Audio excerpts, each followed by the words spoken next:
Assalamu alaikum students. I am Mohammad Amjad, lecturer, Department of Education and Psychology, Kohat University of Science and Technology.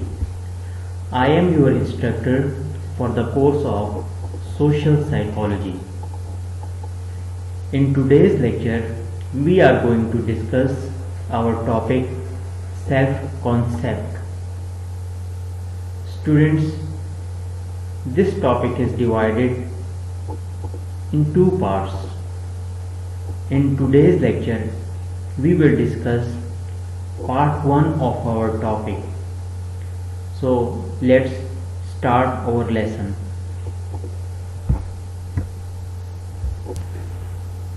First of all, look at the contents which we are going to discuss in our today's lecture. We will discuss what is self-concept and why it is important to study in psychology. Then we will briefly define self-concept, and then we will discuss different components of self-concept, and at the end we will discuss why they are essential and their relationship to other personality constructs and processes.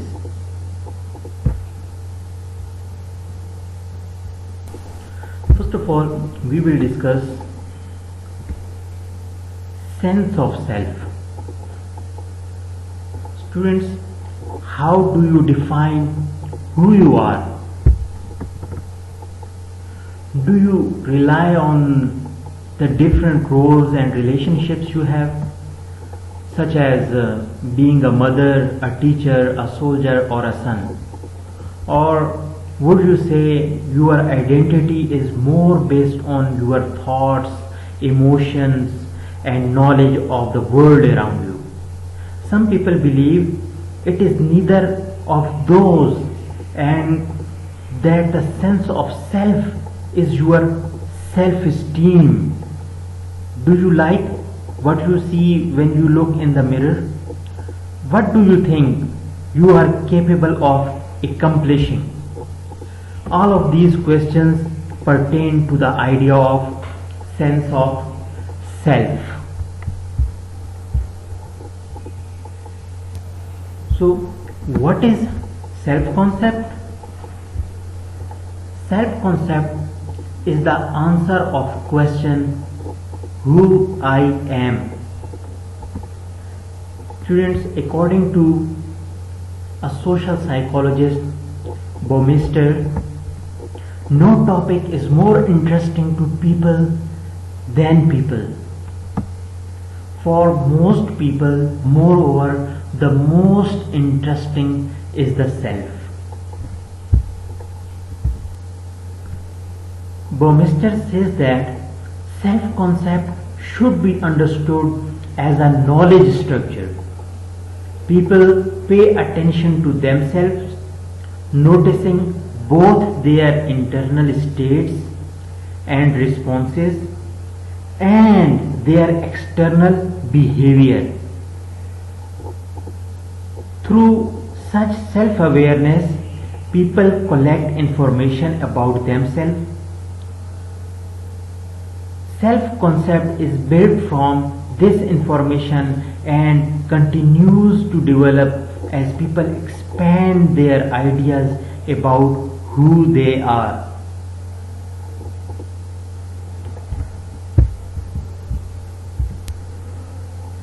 Early research on self-concept suffered from the idea that self-concept is a single, stable conception of the self.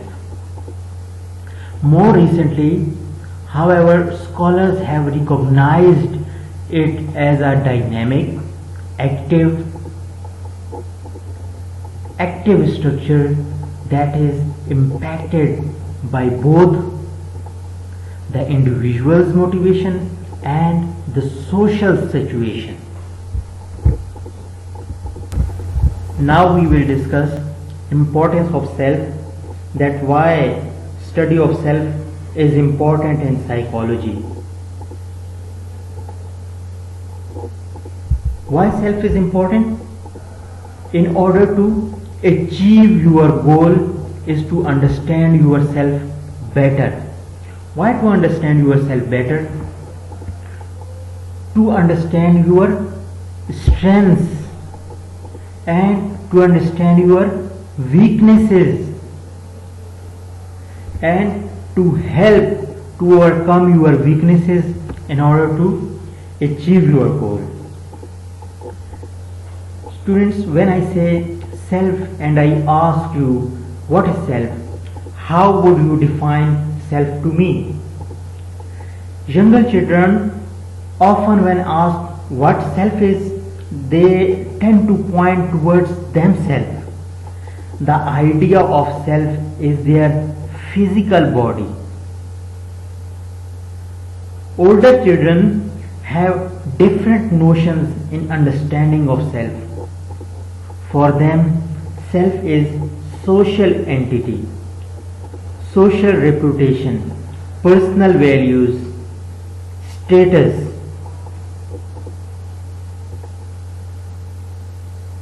So, in psychology, study of self is very important in order to understand yourself better.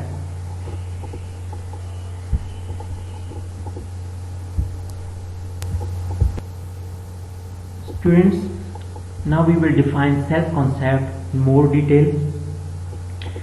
Self-concept basically means my belief about myself, our belief about ourselves, one's belief about oneself. Basically, people can either have negative self-concept or positive self-concept. People with negative self-concept consider themselves to be failure and have a very pessimistic approach towards themselves and towards situation. People with negative self-concept will be very pessimistic, always complaining. Now we will discuss the personality of people with positive self-concept. People who have positive self-concept are more confident in terms of dealing with people. Their confidence and their belief in themselves, in their ability to deal with other people, to deal with different problems and to handle different situations and overcoming challenges. This is very, very evident in their work and in their actions. Students, people with positive self-concept will be more positive in their approach. They respect themselves and expect the same from others. They have more realistic assumptions about themselves.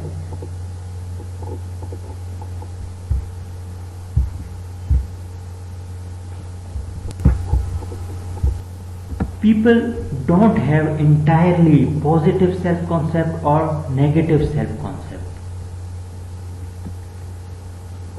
It is a mixture of these both, and it varies from situation to situation.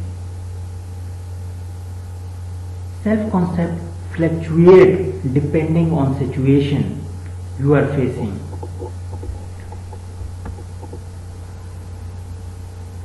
So, here's an example. Do you remember your first experience of driving a car? You are bound to be hesitant. You will be very underconfident. You will be slightly more towards negative self-concept. and you will be underconfident, because it depends on the situation. Your self-concept will change. It is not permanent. A person could have a mixture of both positive and negative self-concept. And the only way to improve your self-concept is self-awareness and self-acceptance.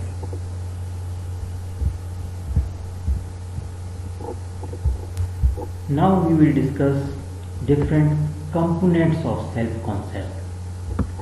Carl Rogers, one of the founders of humanistic psychology, suggested 3 components of self-concept. What are these 3 components? Self-image, self-esteem, and ideal self. Let's discuss the first component of self-concept, which is self-image. What is self-image? Self-image is basically concerned with how I see myself and answers the questions of how others see me as. This means how I portray myself. It can even range from what dress I wear, how I need to be seen, what others believe me to be, how I come across as a person.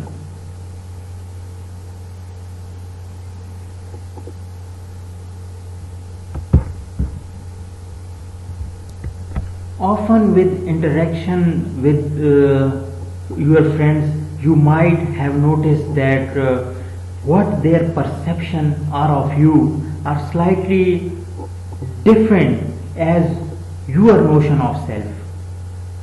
For example, I feel I take some time in making my friends, or I don't make friends easily. However, my friends and my classmates are see me as easygoing and friendly. There is a gap who I think I am and what I come across to others. That is self-image. So I am trying to portray something. I am trying to portray an image. If I am going to university and I have a guitar in my hand, I am automatically portraying an image of being a musician or being associated with music in one way or in another way. The second component of self-concept is self-esteem. What is self-esteem? Self-esteem is the evaluation we make of ourselves, or the evaluative aspect of the me is called self-esteem. Self-esteem is the value we place upon ourselves. Individual levels of self-esteem are dependent on the way we evaluate ourselves. Those evaluations incorporate our personal comparisons to others as well as others' responses to us. When we compare ourselves to others and find that we are better at something than others and that people respond favorably to what we do, our self-esteem in that area grows.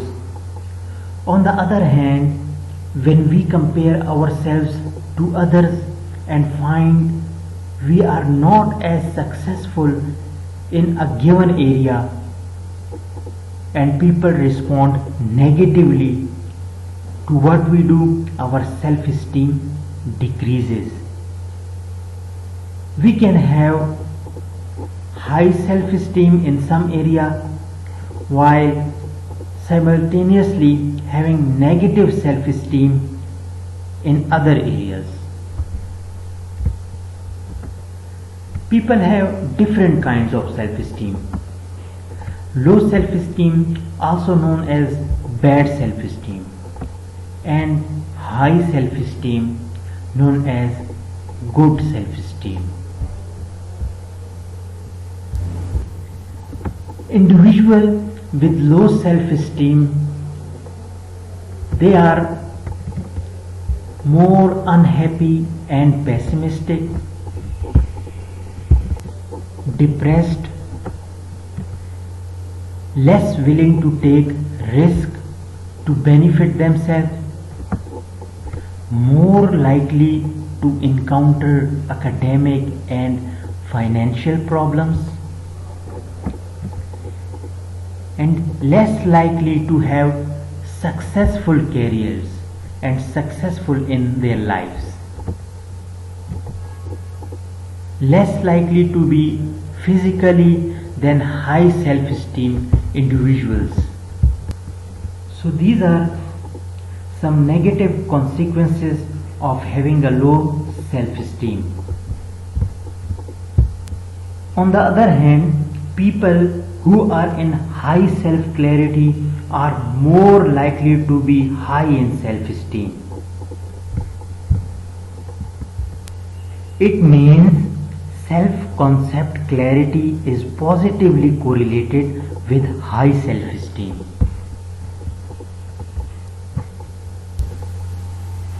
Now the third and the last component of self-concept is ideal self. Personality is composed of real self and the ideal self. The real self represents that are true about an individual,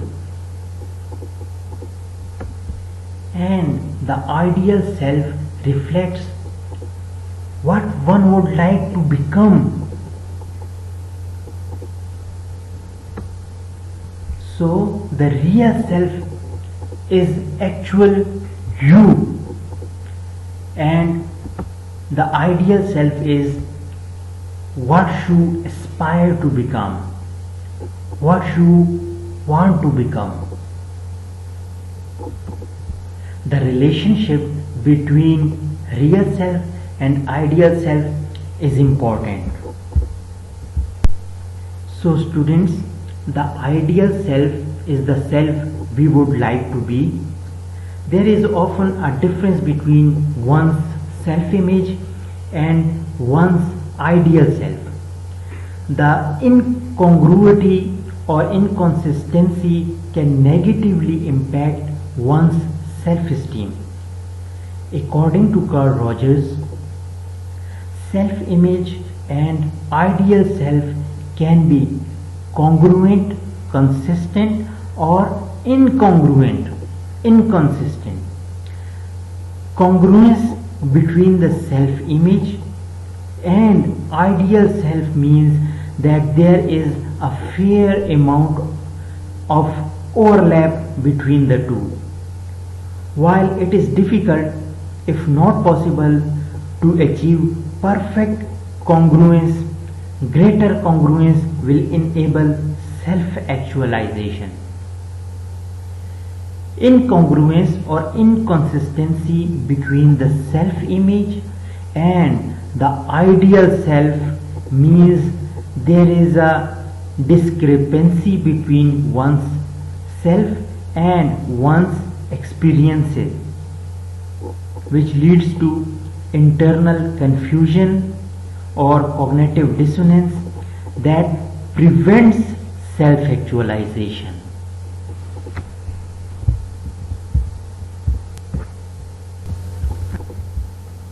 The references are, students, it's all about our today's lecture.